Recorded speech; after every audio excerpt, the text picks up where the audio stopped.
Hi guys, welcome to Virtual Immigration. My name is King B. I am an immigration consultant and a former immigration officer of Australian Embassy based in Laos. Today's topic, I want to talk about traveling to Australia during the pandemic. This update what you need to do and what you need to know before you're traveling to Australia. So let's get into it. Australia is currently closing their borders to the international travelers. Only people with the exempt status are allowed to travel to the country. Here's what you need to do before you travel to Australia during this time. First thing you need to do is to apply for a travel exemption unless you are included in the exempt categories. For example, if you are Australian citizen, permanent resident of Australia, immediate family members of Australian citizen, or permanent resident, the travel exemption can be applied through online Australian government system, which I will include the link in the description box below.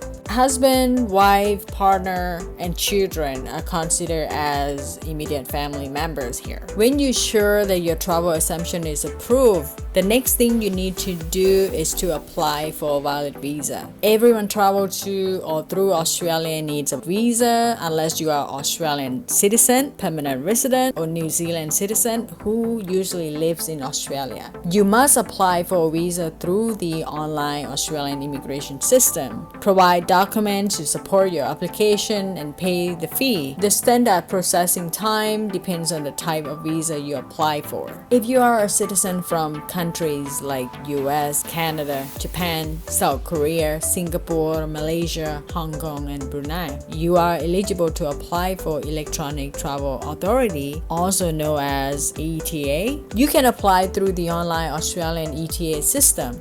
You need to provide personal information and pay the fee. If filled out correctly and paid for, your ETA should be approved automatically. After your travel exemption has been granted, your visa or your ETA has been approved, the next thing you need to do is to complete the Australian Travel Declaration. You should complete this in at least 72 hours before your flight to Australia. Everyone should complete this online form unless you're flight crews, foreign diplomats, people traveling on military flights, or people arriving by sea, boat crews, and passengers. This will help the Australian government to have your quarantine arrangement in place before you arrive. Now, another thing that you must do is that you must provide a negative COVID-19 PCR test result, and the test must be taken at least 72 hours before your check-in with your flight to Australia. Now, when you arrive Australia, the next thing you need to do is to be quarantined.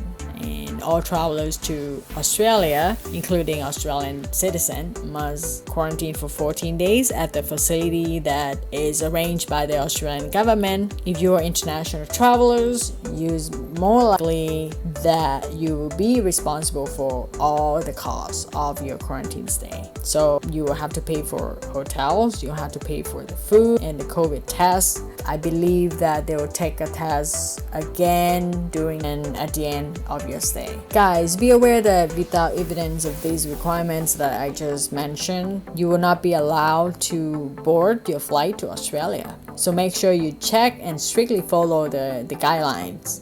If you see value in this video, I would appreciate if you hit the like button and subscribe. Don't forget to click on the notification bell so you don't miss any future contents, immigration topics you want to learn more. Leave a comment or questions if you have any. I'd love to hear from you, and you can suggest what other immigration topic you want to learn more. Thank you for watching.